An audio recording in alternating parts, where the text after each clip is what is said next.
Channel. My name's Zach. It's 4:30 in the morning, up bright and early.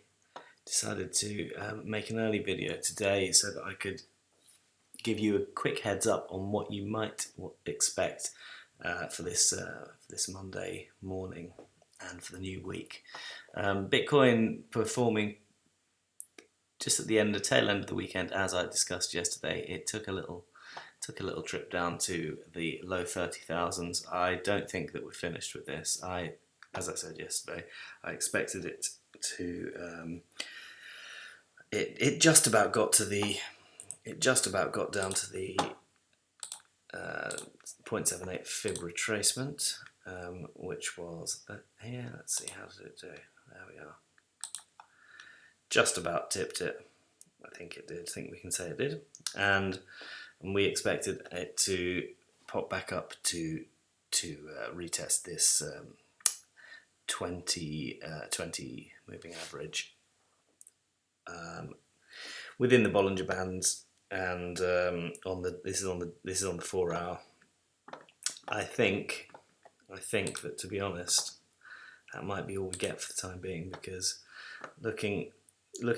it's looking to me like, you never know, but it did test this trend line, as you can see, and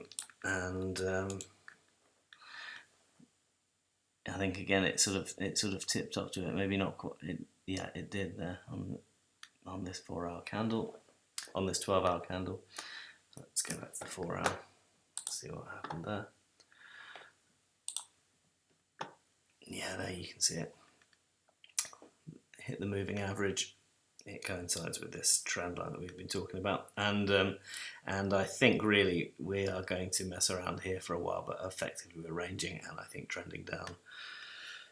I think this all just does tie in with the narrative I've been talking about of us maybe going for another test of these lower levels around 30,000, 32,000, which could all tie in quite nicely as part of this Wyckoff accumulation that we have been looking at on at least on the daily, and I do also think that there's room to, now I think, and you can see, and let's have a look over here at ZCash while we're, oh no, we already have it up there. Okay, and we can see the same kind of thing took place. On the 4 hour we had, I think when I spoke last, we were down around about here. Maybe we were looking at the 1 day as well. Maybe not. Anyhow, on the 4 hour, as you can see, we've tested the range, tested the moving average, and I think we're likely to take the lead from Bitcoin once again. It looks like it's coming down again. It doesn't look like there's too much more upside. I could be wrong, but I think in either case, whether we're talking about Bitcoin or Zcash, I think really we need to be looking at what happens in traditional markets. A lot of people have been talking about here we are on SPY. S&P 500 has taken a little bit of a tumble. Stock markets took a little bit of a tumble at the end of last week, and a lot of people have been talking about this sell-off here. We saw gold sell-off last week, and also people have been talking about this trend line, which goes back to March 2020. Here we are. Here's the coronavirus dump, and then the Fed obviously printed money hand over fist, trillions and trillions of corona spending, and we've basically been off to the races ever since. So a lot of people have been talking about this trend line, which has remained intact. I've seen some people drawing it, and I've seen some people drawing it, I think too close in, like, kind of up here. And to be honest, that's not what I would do, because as far as I can see, I don't actually think we're in that much danger. Well, I mean, we are in that much danger because this is only happening because of the untold levels of quantitative easing that have been unleashed upon the world. And so, yes, there's danger, but in terms of a broader stock market decline, I'm not actually sure we're there yet, because if we look, we're looking on the daily, and if we draw the line, if we draw the trend line as I've done, now we've got these three touches. Once here, just after the corona dump, and I think this we could say is the retest of the danger zone, the initial test of this new uptrend that was fueled by the easy money that was unleashed after March 2020. After this, I would argue that we haven't actually come back to seriously test any particular downside other than once, twice. You could maybe say here a third time, and perhaps here will be our next little effort. And what do those points have in common? Well, if we pop onto the 2-day, we can see a bit more, because on the 1-day chart, it looks on the 1-day chart like we well, look, you can see we're testing the bottom end of the Bollinger Bands here. We've tested it here, we've tested it here. So it seems like we're testing it all the way up, but this is only on the daily. But if we look on the 2-day, and then if we look on the weekly, we can see that actually what's happening is, here we are on the 2-day chart. We're still not at the bottom of the Bollinger Bands. We are here once, and possibly again here. And I think if we look on the weekly, these are the only times really that we've actually, well, we haven't even got near it. We haven't got anywhere near it. So yeah, I think on the 2-day, it shows us. It shows us it gives me the most confidence. This looks to me like makes sense. We tested the lower end of the Bollinger Bands on the 2-day here. Testing it again here. We tested it here. I can't really see that this pullback is anything more than that. It's a test of the lower boundary. We have crossed to the downside of this moving average, and so I will expect a price target of down here at 409. I imagine we'll get there tomorrow, but after that, I think expect a bounce. I'm not. Let's see. I mean, I can't really see that there's anything. I can't really see that there's any reason from a technical perspective why we would expect anything other than this.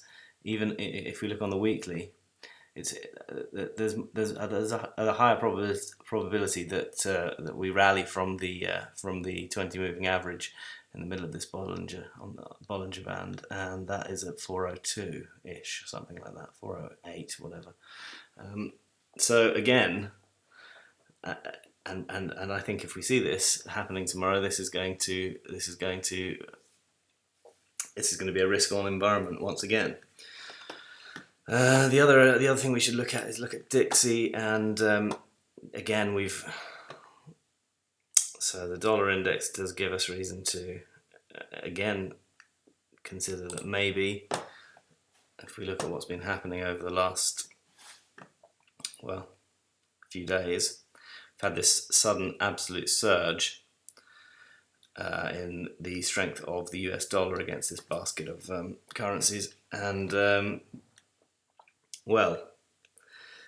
that's not great news for Bitcoin. That's not great news for equities. That's not great news for any asset class really.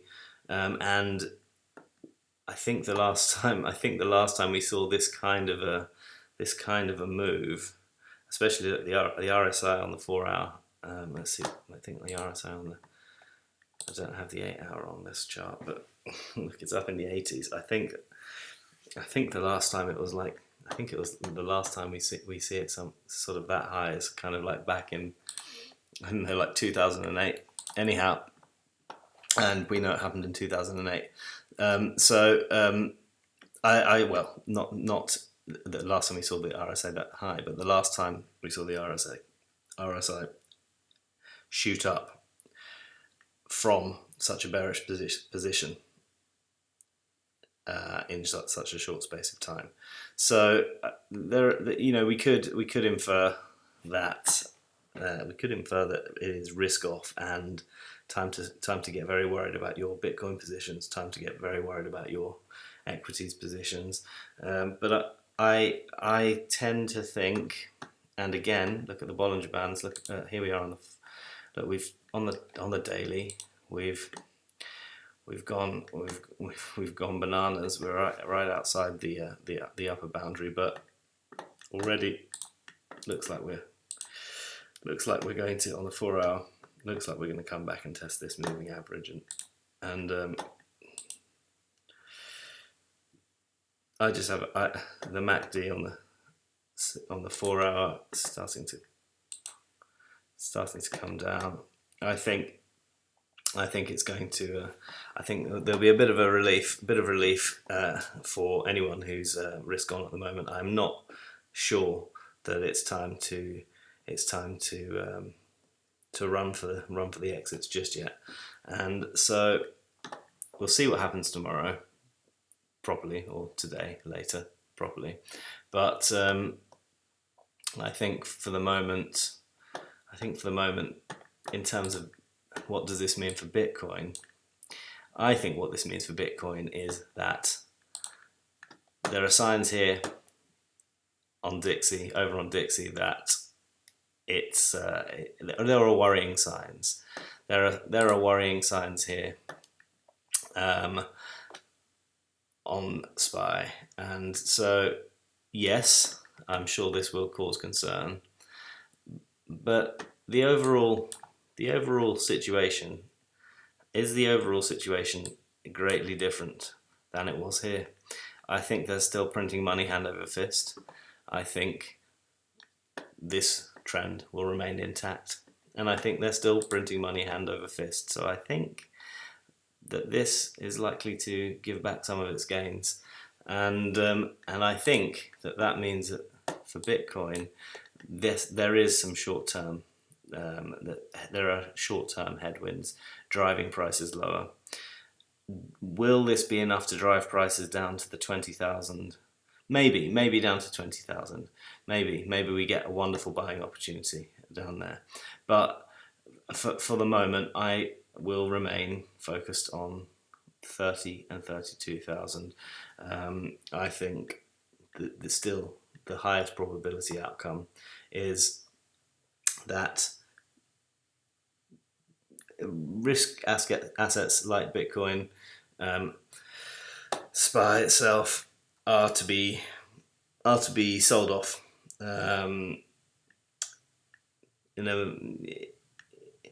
Moderately over the coming days and maybe weeks, as people reassess their attitude to risk. However,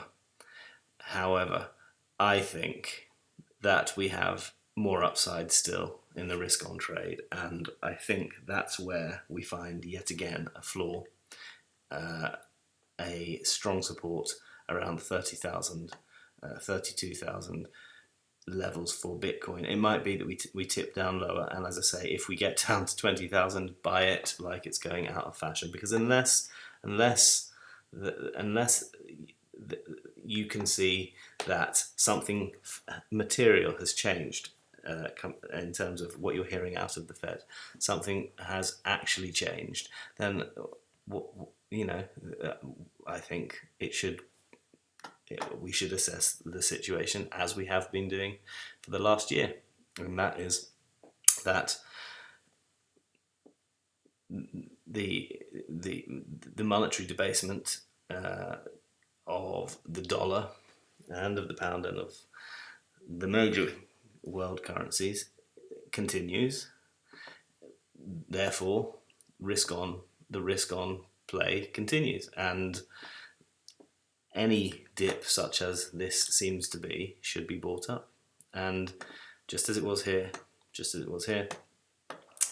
and this kind of dollar strength in the dollar, I think, is likely to wane, unless, as I say, unless something fundamental changes, and I don't see that it has. So for me, this is a buy. 30,000 is a buy. 28,000 is a buy. If you're lucky enough to get 20,000 Bitcoin, it's a screaming buy opportunity. And